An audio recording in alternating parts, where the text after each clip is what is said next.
दिल्ली के प्रेमनगर में पुत्रवधू के सर पर कई ईंटें मारने का सीसीटीवी फुटेज सामने आया है। बताया जा रहा है कि ये पूरा मामला बीते मंगलवार का है। प्रेमनगर में ससुर ने गली में सरेआम अपनी पुत्रवधू के सर पर कई बार ईंटों से वार कर दिया, जिससे पुत्रवधू का सर फट गया। आपको बता दें कि बुधवार को पुत्रवधू के पिता ने फरीदाबाद से आकर प्रेमनगर पुलिस थाने में शिकायत दी है। आपको अब एक सीसीटीवी फुटेज दिखाते हैं। सीसीटीवी फुटेज में देखिए कि एक महिला को एक शख्स ईंटे से मारता हुआ नजर आ रहा है। पूरा मामला नौकरी के विवाद को लेकर था। दरअसल महिला उस शख्स की बहू है जो ईंटे से मार रहा है। वह उसका ससुर बताया जा रहा है। पीड़िता काजल उम्र 26 साल बताई जा रही है। पति का नाम प्रवीण कुमार है जो दिल्ली में सिविल डिफेंस में कार्यरत है और अपनी पत्नी से उसका कहना था कि बोल देना जीने से गिर गई थी, लेकिन सीसीटीवी फुटेज सामने आने के बाद सच्चाई खुल गई है। ससुर अपनी बहू को ईंटे से मारता दिखाई दे रहा है। फिलहाल 112 पर फोन कर पीड़िता ने पुलिस को शिकायत दर्ज करा दी है, लेकिन अब तक FIR दर्ज नहीं हो पाई है। पीड़िता का कहना है कि जल्द से जल्द हमारी शिकायत पर सुनवाई हो और ससुर पर FIR दर्ज कराई जा सके। अब सुनिए पीड़िता और उसके परिवार का क्या कुछ कहना है। नाम बताएं अपना। मेरा नाम सुमन है। सुमन जी, ये जो महिला है जिसके चोट लगी है, क्या लगती है? ये मेरी बेटी है। अच्छा, कैसे पता चला आपको कि आपकी बेटी को इनके ससुर ने मारा? मैंने 3 बजे सर मैंने फोन करा। मैंने कहा मैं जरा पूछ तो लूं, मतलब कैसी है कैसी नहीं है। कल ये इंटरव्यू देने जाने वाली थी तो मैंने कहा ला मैं पूछ लूं। मैं इसकी मतलब खबर लेती रहती हूँ मैं, क्योंकि इसके ससुराल के इसको बहुत दुखी करते हैं। तो मैं इसकी खबर लेती रहती हूँ। तो मैंने ये धीरे बोले, मैंने कहा बेटा परवीन कहाँ है?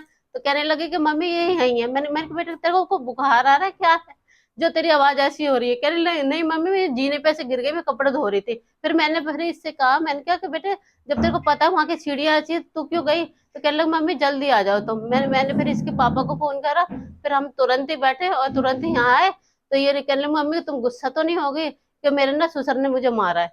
तभी फिर मेरे को गुस्सा आया। फिर हम लोगों ने इधर उधर भागे, कंप्लेंट करी है फिर हमने। अभी पुलिस की तरफ से क्या कार्रवाई की? अभी तो कुछ भी नहीं है। और ससुर कहाँ है? ससुर तो भाग गए। और इनका जो पति है जिसने झूठ बोलने को कहा, हाँ वो कहाँ है? वो अपने घर है। तो पुलिस ने कोई कार्रवाई नहीं की? अभी कुछ भी नहीं करी है। कितने टाके आए हैं आपकी बेटी में? हाँ ये 25 बोल रही है।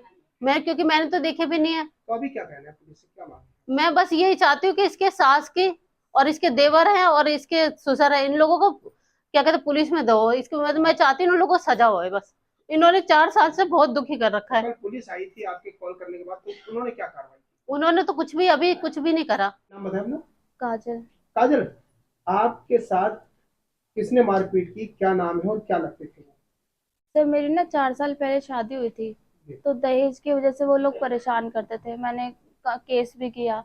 तो फिर मेरे पति ने कहा चल हम दोनों अलग रह लेंगे। पहले तो मेरे ससुर ने घर से निकाल दिया हम दोनों को। हम अपनी मम्मी के पास रहे 15 20 25 दिन।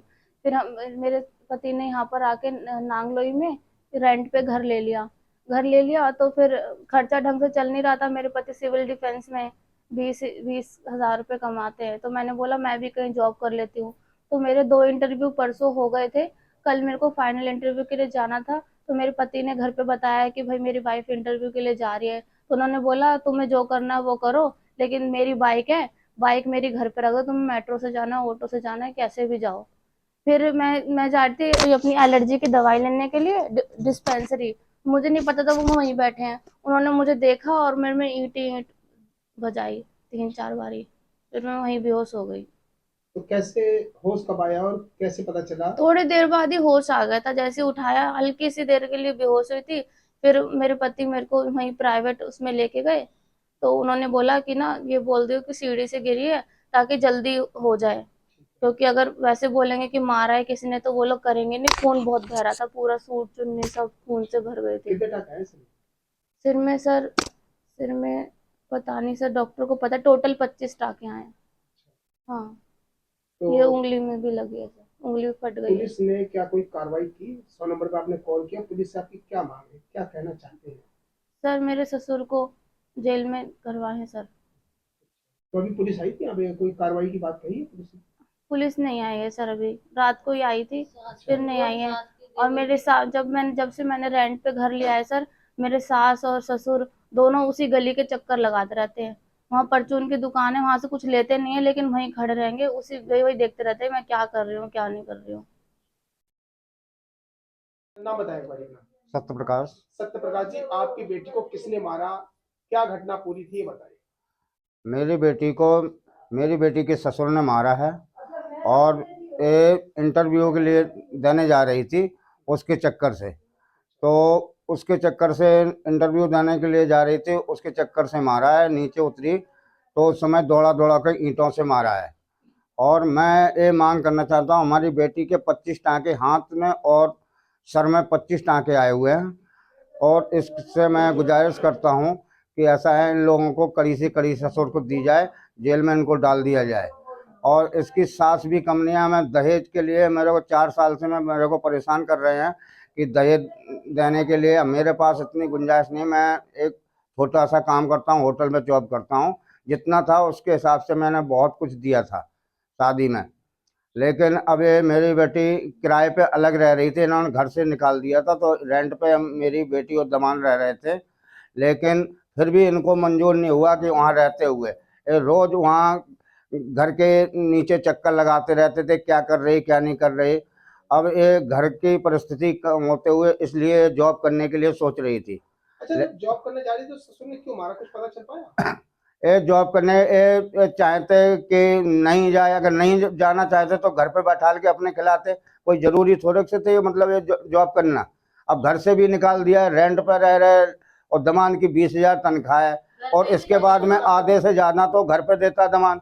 इनका पति क्या करता है? सिविल लाइन पता नहीं कौन सी है, इतना तो मुझे पता नहीं, उसमें जॉब करता है। 20,000 सैलरी मिलती है, लेकिन वो आधी सैलरी से ज़्यादा तो घर पर दे देता है। आधी सैलरी में इनका गुजारा दोनों का नहीं होता। रेंट का मकान है, कहाँ से गुजारा होगा। इसलिए उस लड़की ने जॉब के लिए, लड़की मेरी पढ़ी हुई है, बीकॉम कर रखी है। हाँ, तो वो जॉब के लिए सोच रही थी कि जॉब कर लूँगी तो घर का गुजारा चल जाएगा। लेकिन उनको मंजूर नहीं था। अगर मंजूर नहीं था तो फिर घर से निकाला क्यों? पुलिस ने अभी तक क्या कार्रवाई की है? पुलिस ने अभी कोई भी कार्रवाई नहीं की है। मैंने कल 112 पे मैंने कॉल करके बुलाई थी, आए थे। इसके बाद में दमाद को पकड़ के ले गई थी, फिर इसके बाद में छोड़ दिया। अब तक पुलिस आपके पास आई या नहीं? मेरे पास अभी कोई पुलिस नहीं आई है, अभी कोई कार्रवाई नहीं हुई है। वहीं इस पूरे मामले के बाद पीड़िता का परिवार दिल्ली पुलिस से इंसाफ की गुहार लगाता दिखाई दे रहा है। फिलहाल के लिए बस इतना ही। अपनी राय जरूर दीजिएगा।